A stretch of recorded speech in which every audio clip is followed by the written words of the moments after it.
Olá pessoal, sejam bem-vindos ao canal Vem de Química Bebê! Eu sou o professor Matheus Narras e nessa aula falaremos sobre a reação de ozonólise de um alceno. É isso mesmo, vamos pegar um alceno e por meio da reação com o ozônio oxidar esse alceno. Então se você ainda não se inscreveu no meu canal, aproveita, se inscreva agora, curta o vídeo, compartilhe com seus amigos e antes da aula, roda a vinheta!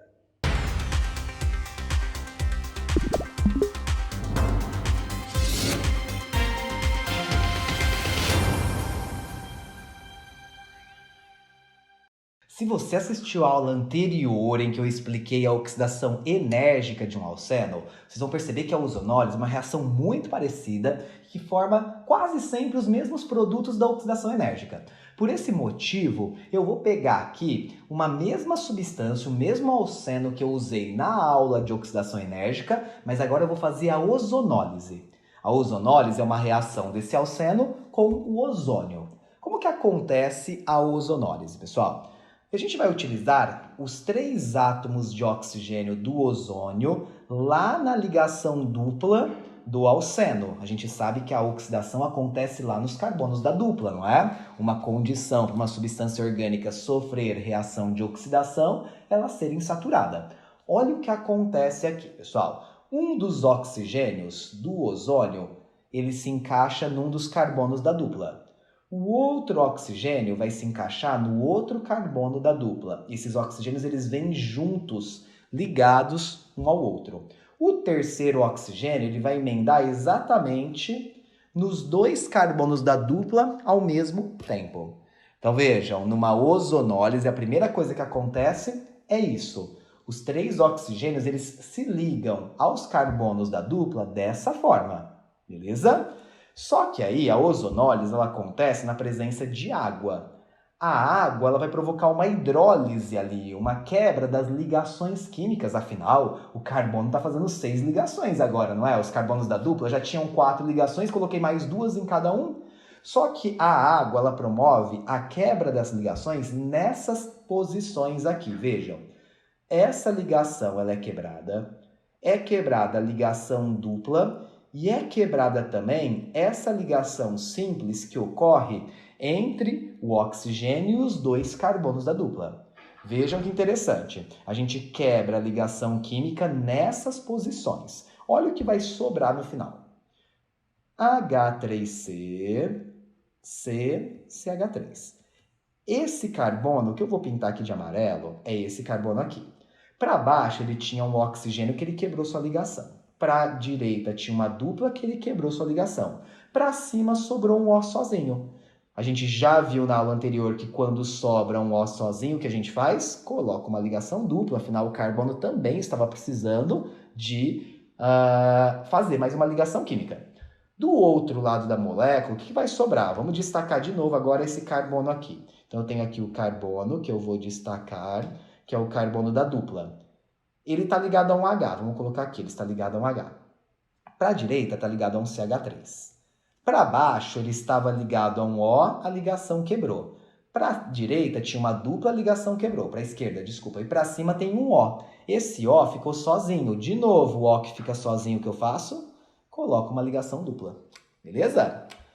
Você deve estar se perguntando aí, não é? E esse terceiro oxigênio, o que aconteceu com ele, não é? O terceiro oxigênio do ozônio. Esse oxigênio ele tende a se juntar com a água que eu coloquei lá para reagir e formar a água oxigenada. A água oxigenada que é o H2O2. Mas temos um problema aqui. Qual é o problema? Se forma água oxigenada, saibam, a água oxigenada é um agente oxidante. Então eu estou formando uma substância que é muito usada na oxidação. Se ela é um agente oxidante, ela pode continuar oxidando as substâncias que formaram nessa reação. Por quê? A substância que eu vou destacar aqui, essa substância, ela tem a condição para continuar oxidando. Qual é a condição? Ela apresenta hidrogênio livre no carbono da função. Então, a água oxigenada ela vai atacar essa molécula aqui e vai continuar a oxidar. Então, eu vou continuar aqui. Eu tenho a primeira molécula que é a acetona. A acetona não pode oxidar, porque ela não tem hidrogênio livre no carbono da função. Porém, a molécula que eu circulei, o aldeído, ela pode oxidar. E lá no hidrogênio que está livre, eu vou oxidar esse hidrogênio e vou formar um ácido carboxílico, igualzinho a gente já tinha visto na reação de oxidação enérgica. Então vejam aqui, eu formei uma cetona nessa ozonólise e formei um ácido carboxílico nessa ozonólise. Aí a pergunta é, então para que eu faço ozonólise se dá os mesmos produtos da oxidação enérgica? Nós fazemos ozonólise se a gente quiser bloquear a reação nesse ponto aqui. Eu não quero, por exemplo, que o aldeído vire ácido carboxílico. Eu quero parar ali. E o aldeído só virou ácido carboxílico por qual motivo mesmo? O aldeído só virou ácido carboxílico porque formou-se água oxigenada nessa reação e a água oxigenada, que é um oxidante, oxidou o aldeído até virar ácido carboxílico. Então, na ozonólise, se você quiser, você pode bloquear a reação não permitindo a formação de água oxigenada. Isso eles conseguiram desenvolver. Na próxima tela eu vou mostrar para vocês então o que se faz para bloquear a reação, não formar água oxigenada e parar a reação no aldeído, não chegar até o ácido carboxílico. Bora lá! Vou fazer de novo a ozonólise da mesma substância que eu mostrei anteriormente. Como que acontece a ozonólise? Um oxigênio vai para o carbono da dupla, o outro oxigênio para o carbono da dupla, eles estão ligados. O terceiro oxigênio se liga aos dois carbonos. Na presença de água, o que vai acontecer aqui? A ligação vai quebrar nessas posições e eu vou ter a formação aqui dos seguintes produtos: H3C, CH3. Para cima tinha um O, ficou sozinho, eu coloco uma dupla, formou acetona, igualzinho o anterior. E aqui eu tenho HC, para cima ficou um O sozinho, eu coloco uma dupla, CH3, formou um aldeído. O problema é que o aldeído pode continuar oxidando. Se eu deixar assim, o oxigênio vai se juntar à água e vai formar água oxigenada. Para bloquear a reação aqui, eles fazem essa reação na presença de zinco metálico. Por quê? O oxigênio agora, ao invés de ir em direção à água, ele se une ao zinco, formando o óxido de zinco. E o óxido de zinco não é um oxidante. Então ele bloqueia a reação ali porque ele não consegue oxidar o aldeído. Se formasse água oxigenada, a reação continuaria. Mas na presença de zinco, o zinco bloqueia a reação naquele momento. Então vamos anotar isso porque é uma informação importante para a gente. A ozonólise na presença de zinco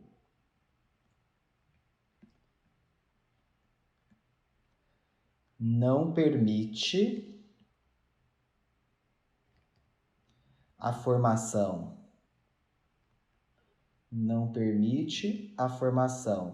de água oxigenada, impedindo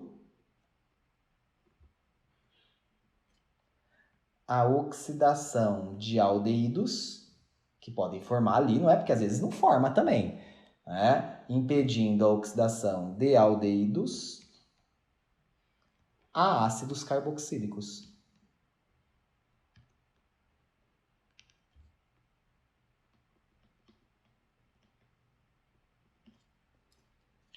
É isso, pessoal. Ozonólise de alcenos na ausência de zinco vai até as últimas consequências. Portanto, se forma um aldeído, o aldeído continua oxidando, pois forma-se água oxigenada para promover essa oxidação. Já a ozonólise na presença de zinco bloqueia a reação na formação de um aldeído. Se formar o aldeído, para ali. Se não formar o aldeído, formar só cetona, também para ali. Mas caso na oxidação, na ozonólise, forme um aldeído e você fez a ozonólise na presença de zinco, o zinco bloqueia a reação ali.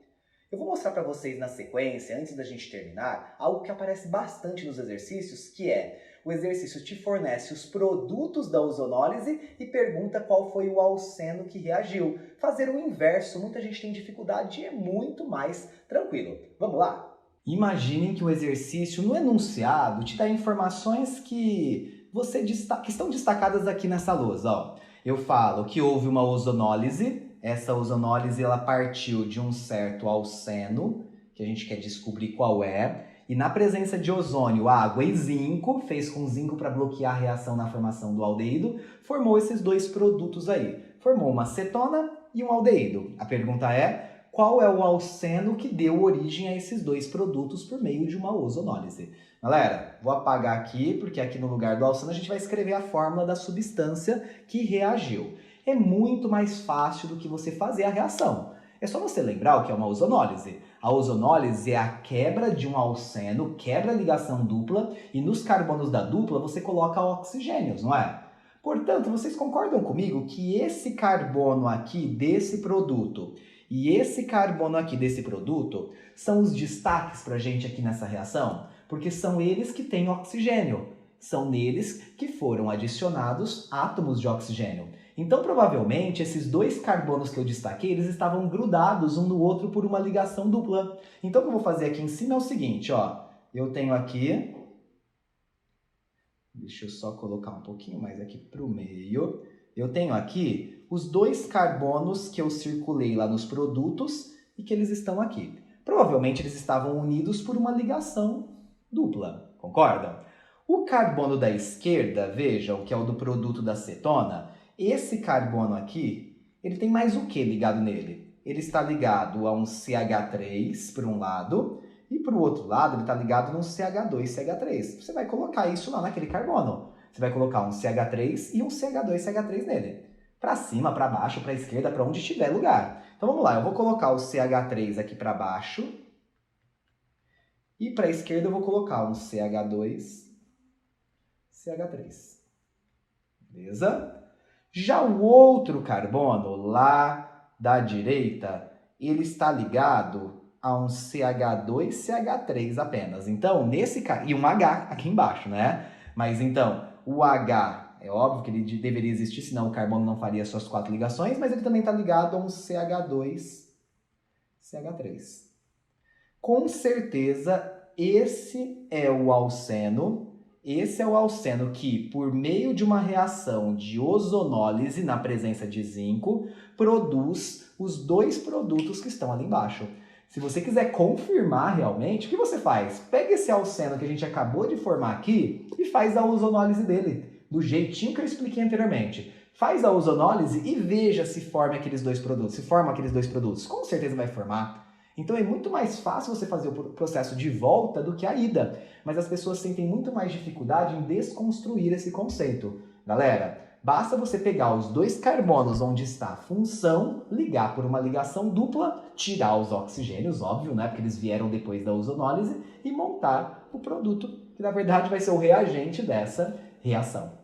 Então, ozonólise é isso, pessoal. Reação de oxidação de um alceno utilizando o ozônio. Se você quiser ter certeza mesmo que é uma reação de oxidação, você pode simplesmente observar o NOx dos átomos de carbono que compõem a função dos produtos e que faziam a ligação dupla nos reagentes. Você vai observar com certeza um aumento no NOx desses carbonos, o que caracteriza uma reação de oxidação. Então, se você curtiu essa aula, se te ajudou, compartilhe com seus amigos, se inscreva no canal, curta o vídeo e eu te espero na nossa próxima aula. Até lá!